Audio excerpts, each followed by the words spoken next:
5 days later, the Prime Minister is still trying to repair the damage. I will address the House in front of all Canadians, in front of Jewish people here and around the world, and Ukrainians, to offer Parliament's unreserved apologies for what happened on Friday. What happened unfolded during this historic visit by Ukraine's president, applauding a guest, Yaroslav Hunka, for fighting against the Russians in the Second World War. He's a Ukrainian hero, a Canadian hero. It later emerged Hunka fought with the Nazis.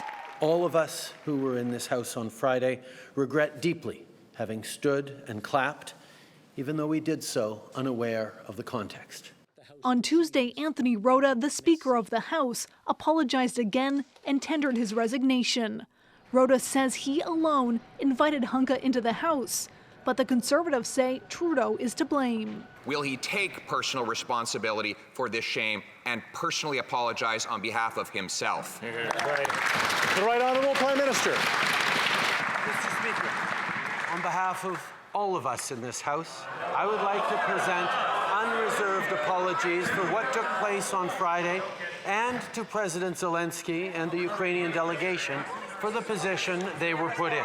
The apology was necessary, it's not enough. The Center for Israel and Jewish Affairs says the government has to make sure something like this never happens again. There has to be proper vetting of everybody that would be recognized in the House. B'nai B'rith wants Ottawa to finally make public all of its records on Nazi war criminals living in Canada. We need to have open access for every Canadian to learn about this dark period of our history. We can no longer keep it a secret. The Prime Minister says the government has reached out through diplomatic channels to apologize to Ukraine. The NDP says more needs to be done to clean up this mess. And the Bloc Québécois says the Prime Minister needs to sit down with Jewish groups and to pick up the phone and call Zelensky himself. The Prime Minister says he's prepared to do that. Ashley Burke, CBC News, Ottawa.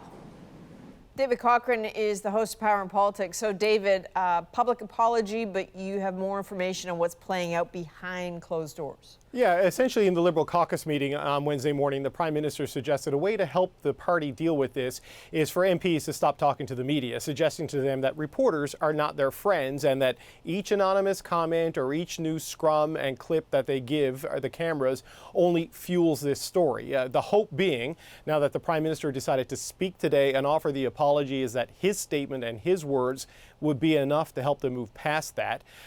That's certainly the Liberal hope. I think it's pretty clear, Adrienne, from watching the Conservative reaction that Pierre Poilievre has no intention of letting that happen. Well, yeah, the Conservatives are insisting the Prime Minister is personally responsible here, but I suppose experts say that's not the case?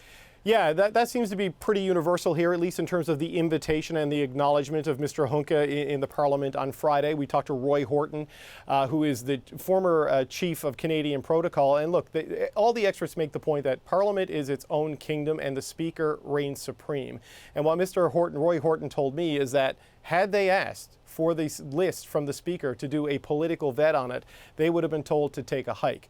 So clearly Justin Trudeau bears responsibility to deal with the fallout of this internationally because of the headlines it has made. But in terms of inviting the ex-soldier to Parliament and recognizing him, the blame for that 100% is on now former Speaker Anthony Rota. All right, David Cochrane in Ottawa, thank you. Thank you.